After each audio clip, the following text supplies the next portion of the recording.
This is the Italian Real Estate Podcast, here to help you with the ins and outs and basics of Italian real estate, presented by ItalianRealEstateLawyers.com. Hello there, and welcome to another edition of the Italian Real Estate Podcast, presented by ItalianRealEstateLawyers.com. Of course, we are back at it again with Italian attorney Marco Permunian. How you doing, man? Good, how are you? I am doing great, thank you. We are back here today for another remote session to talk about moving to Italy. In the past, we've talked about moving to Italy as somebody who's not from the European Union, and we've also talked about it as from the perspective of somebody who is an Italian citizen, whether that is you were born there or you were born abroad and got your citizenship recognized. But in this episode, we would like to focus on those individuals who are European Union citizens and are planning to relocate to Italy and purchase property or even rent one. But Marco, where would you say is probably a good place to get started on this subject? Maybe would you say something about the rules and what a person has to consider in that regard? If you are a European citizen and you want to relocate to Italy for up to 90 days, there aren't really any specific requirements that you have to meet or rules that you have to follow. You can just pack up your things and relocate to Italy. And again, there isn't really anything important you have to consider. However, if you want to stay for longer than 90 days, at that point, there are some requirements and rules that you have to follow and keep in mind.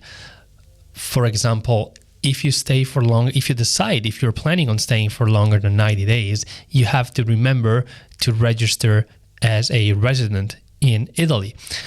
Registering as a resident actually has some benefits because it allows you to do some things that you that wouldn't come as easy if you were not registered. Now, there are probably no consequences if you don't register immediately, or even if you register after the 90 days have passed. It's a situation where you should register, but if you don't, nothing really happens. But like I said, if you do register as a resident, that comes with many advantages. For example, you can apply for a tax code, and the tax code may be required to obtain a rental agreement. Also, the tax code is what sometimes allows you to even get a SIM card, an Italian phone number, or if you want to purchase a car, an insurance. So being a resident in an Italian municipality comes with a lot of advantages. So I would say that it's not just a requirement, but something that is highly advisable that you do and take care of upon relocation to Italy. Yeah, I can definitely see why that would be a good idea, especially having been an Italian citizen in Italy. That was something that when you go through that process, and there are those advantages that you were talking about. But I guess one of the big ones would be the healthcare. Is that something that you mind going into for a second? Absolutely. So European citizens, they can use the Italian healthcare system with some limitation. Of course, you're not an Italian citizen, but you are a European citizen. However, you can't even register with the Italian healthcare system if you're not registered as a resident in Italy. Now, the registration as a resident is not a very difficult process, so it's not that you have to spend days or weeks trying to understand how to do it. It's as easy as going to the municipality, the town hall in the city, in the town where you reside. There will probably be some forms that you have to fill out. Some comuni may allow you to return those forms via email or via PEC, so the certified email, and there will be a local police verification. So the municipal police will actually physically come to the house and check if you live in the house, if you have a bed, if you have all of what you need for your house to be for the living conditions to be there. And the municipal police normally has up to 45 days to stop by your house and check if you actually reside there.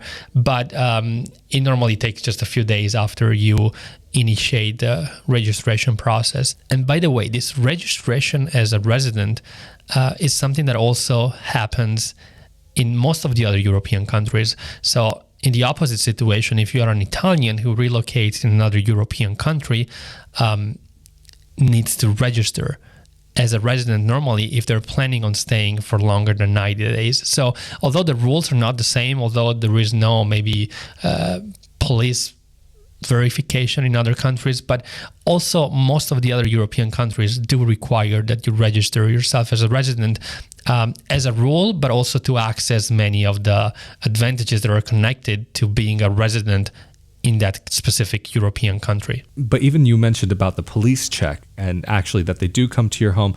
And this is also something that we should probably clarify. It's not something that it's because you're from somewhere else, because you're not Italian, because of this or that.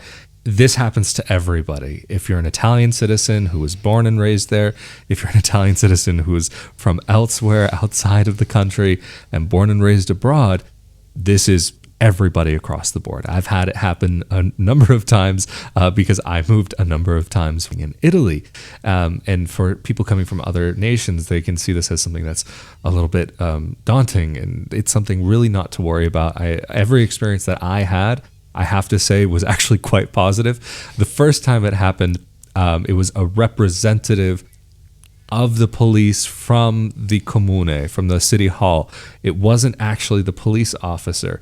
And she was there, and it ended up being a very delightful interaction. She ended up inviting me over to her home with her husband for coffee and tea and cakes and this and that.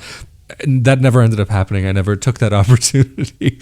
But even when it was like a police officer who came by, they just look in, they just make sure that it looks like it's a space that's lived in. They ask you for your documentation and confirm that the address on their registration is correct, that the name is spelled correctly, that the birth date is spelled correctly.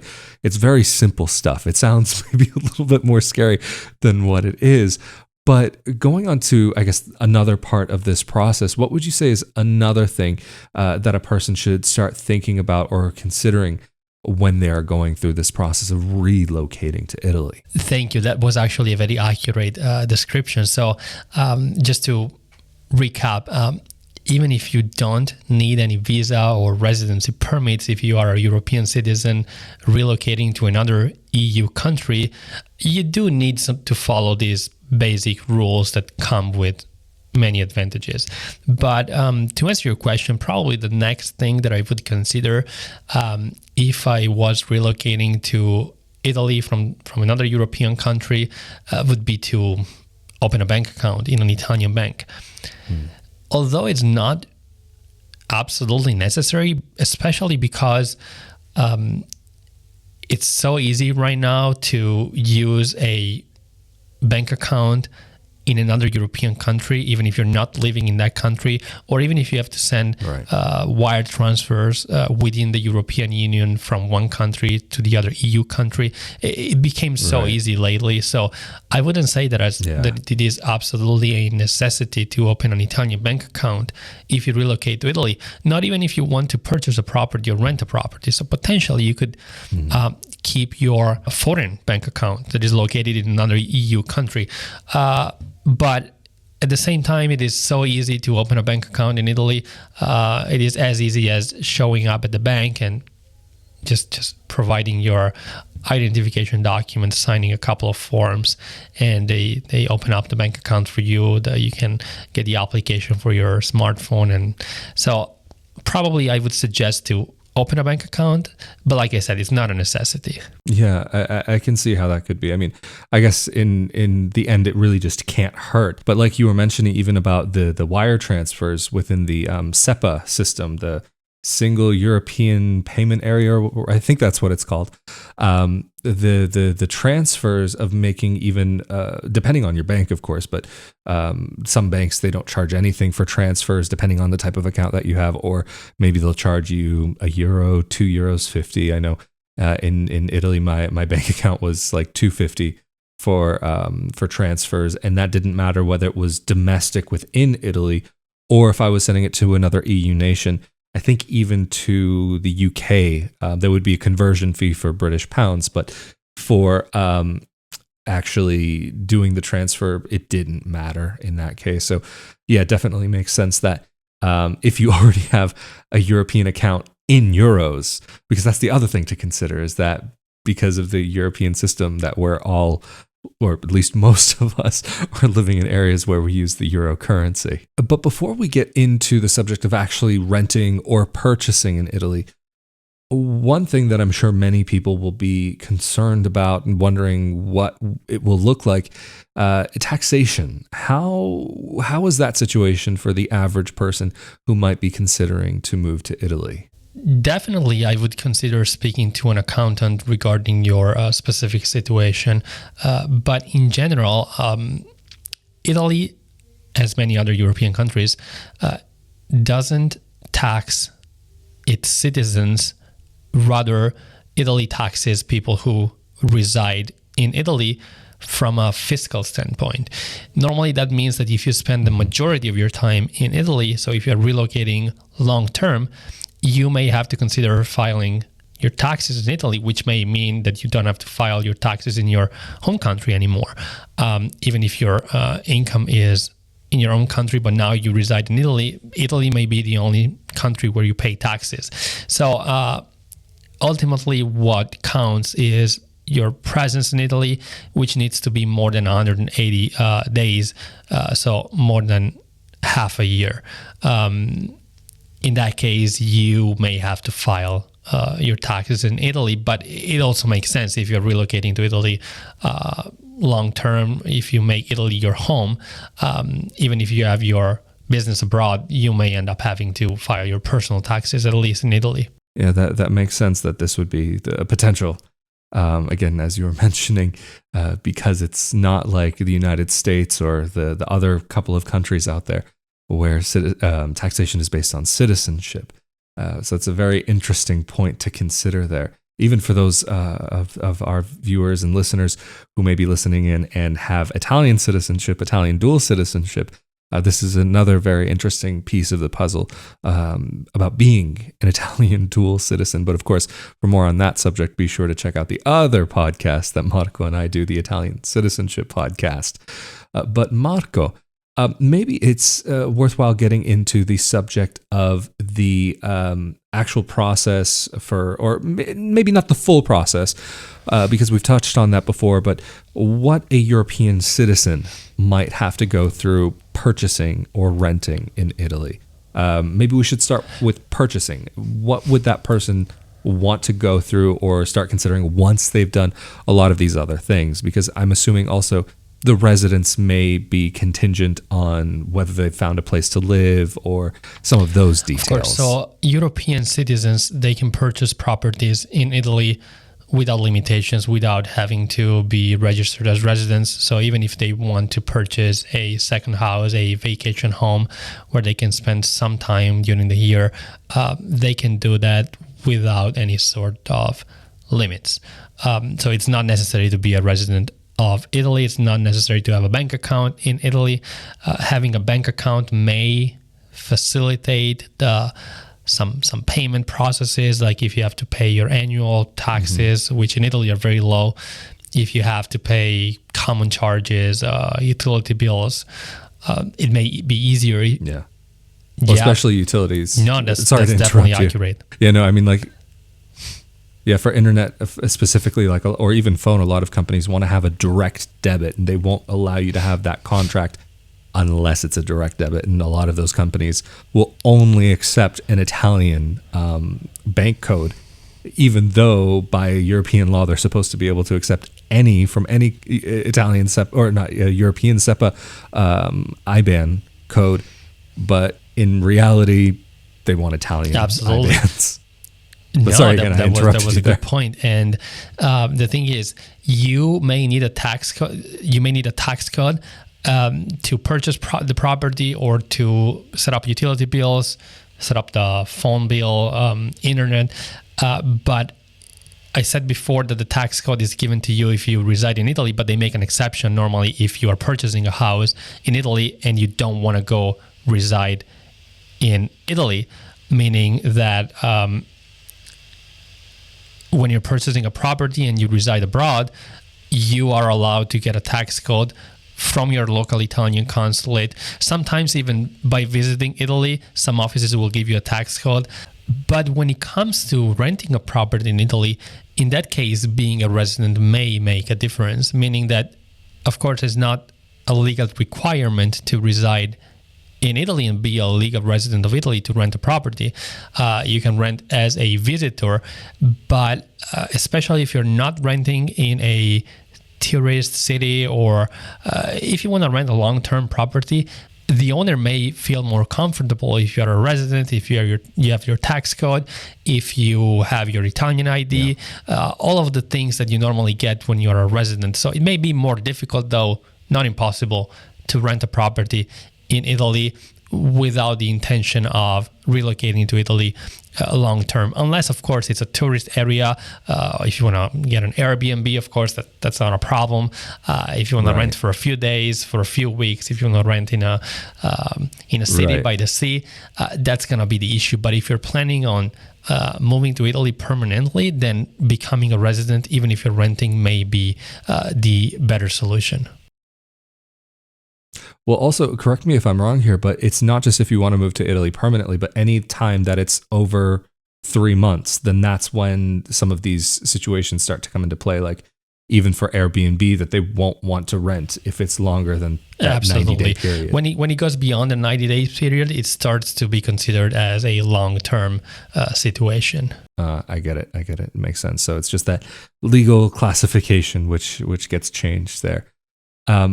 And then so for that person who's going through this process, one thing that I can say is also having gone through the rental process in Italy a couple of times, that you will, like Marco was saying, find those situations where the owner may feel more comfortable if they see certain things in place, especially when it comes to your financial situation, and to see where you're earning money from and how you're earning money. And especially if you have a job in Italy, they'll want to see that working contract. Having a working contract in Italy can be golden in getting an apartment set up for yourself. If you do come from certain countries, because this is also a personal thing and kind of more of a personal judgment, that they may feel more comfortable if you come from certain areas which are known to be in Europe, maybe a little bit more financially stable, a little bit more wealthy, to put it nicely and to put it plainly. So these are things that you also may want to consider. Having some bank statements could be something that will help you. But of course, this will all depend on the landlord. Again, correct me if I'm wrong here, right. Marco. I'm happy you brought out this point. When you're renting in Italy, especially when you're renting long-term, it may be very different from what happens in other countries. Even in some other European countries, landlords in Italy are very... for lack of a better word, demanding or picky. Yes. So they want to see who you are, your intentions. They want to understand how long you'll stay in their property. If you have the financial means to afford to pay the rent, that's the third thing. So they will want to see your maybe tax returns or job contract, whether it's an Italian job or a job in your home country. They will want to see something that makes them comfortable to sign a lease agreement with you. And that's because in Italy, first of all, lease agreements are very long. I've lived in other European countries and they offer a lot of kinds of lease agreements for 1 month, like you pay month by month for 1 year. Yeah. In Italy, it's a little bit different. Normally you have to rent for, again, if it's not a tourist city, but if it's a normal town, you have to rent for 4 years, and you are allowed to give notice to terminate the agreement 6 months before the day in which you want to move out.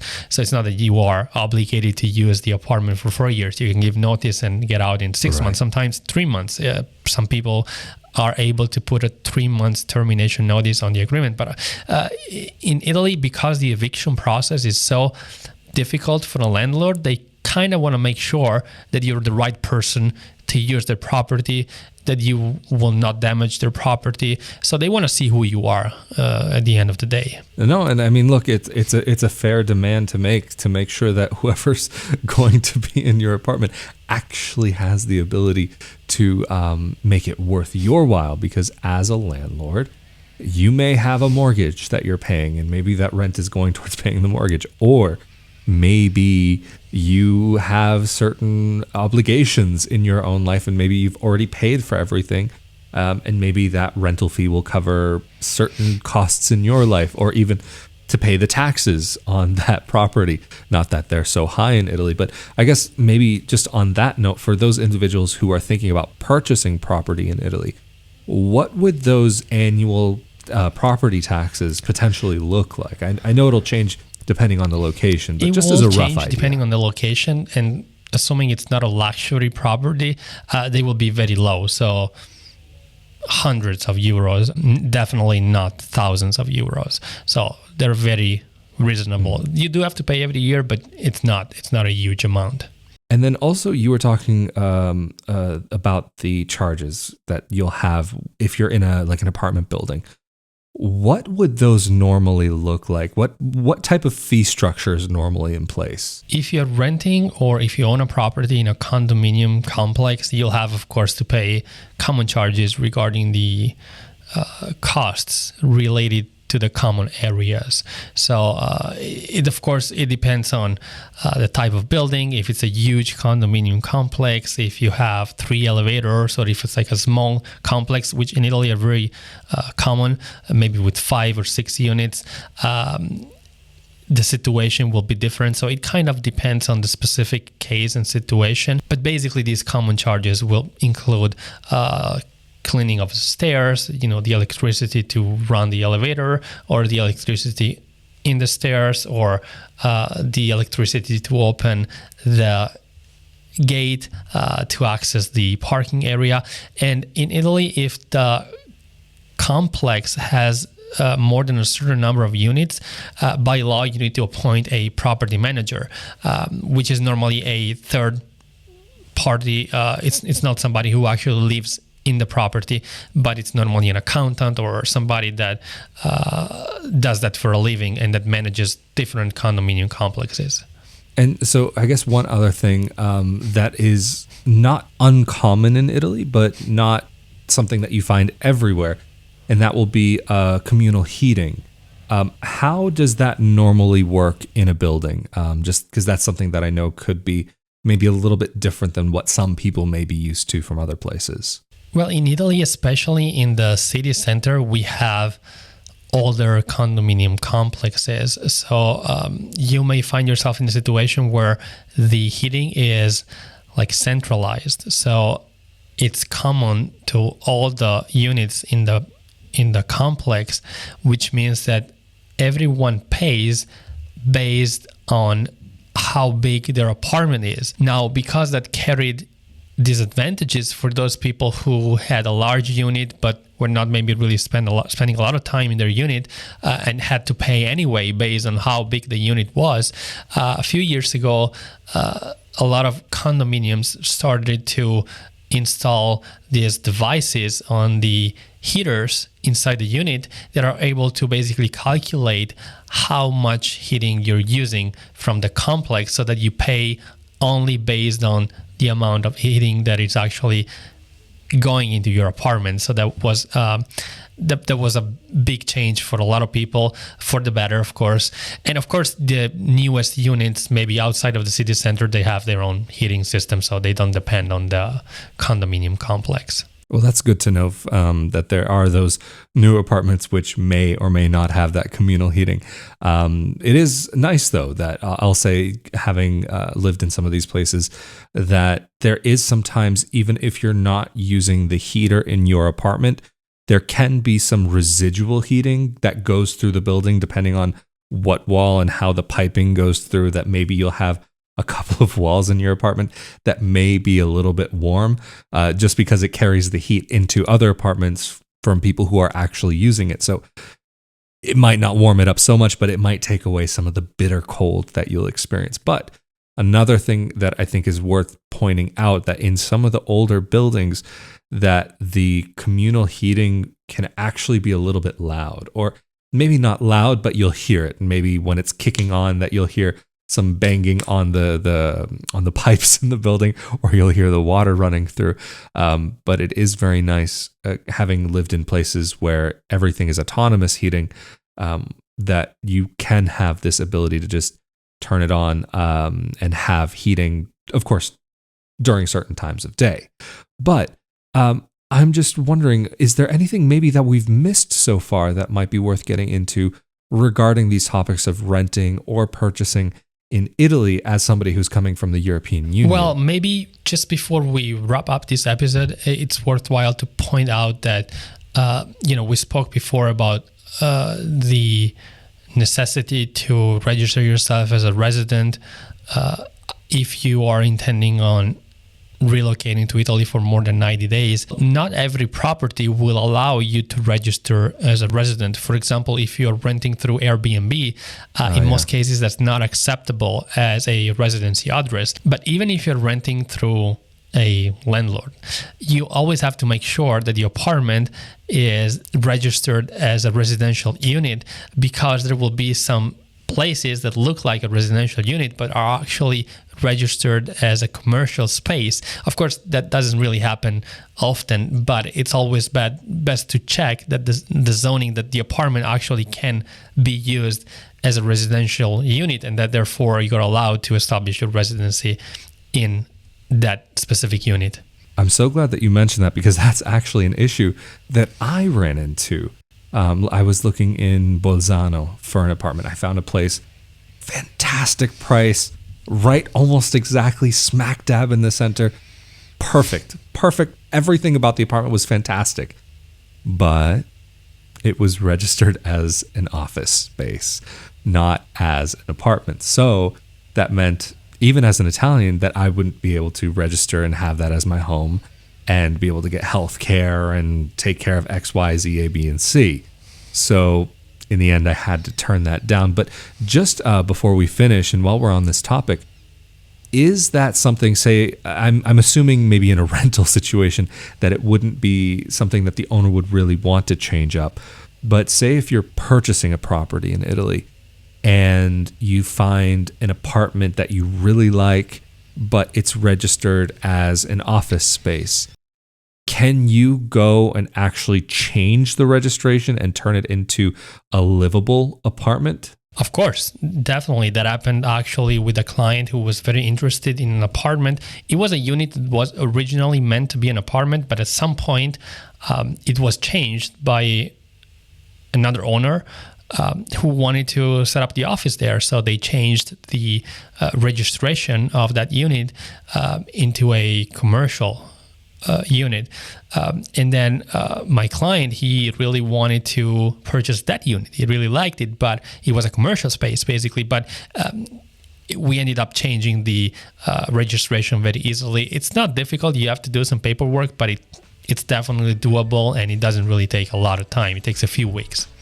Anyway, this is fantastic, and thank you so much for sharing all this information. And we've kind of weaved in and out of this topic, and I know there will be a lot of this episode that, even though we're talking mainly towards people who are coming from the EU, there will be various aspects of this that are relevant to anybody coming from anywhere. Even if you're moving within Italy, there will be some of these aspects that you may come across yourself. But Marco, if anybody is seeking help with finding that home that they want in Italy for themselves and their family, or for a family member of theirs, how can they get in contact with you and your team? People can get in contact with us through our website, italianrealestatelawyers.com, or they can give us a call. The number is on the website.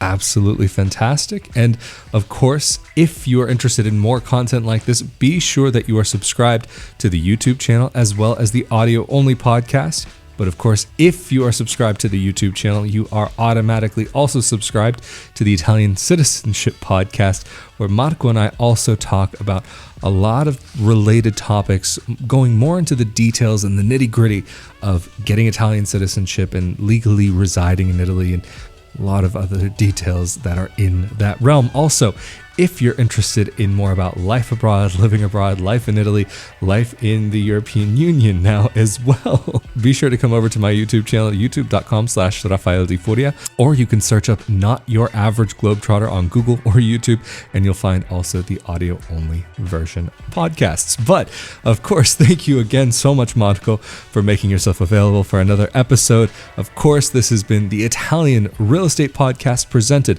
by ItalianRealEstateLawyers.com. We have been here with Italian attorney Marco Permunian, and I'm Rafael Di Furia, and we will see you all next time. Stay safe and healthy out there. Later. Thank you.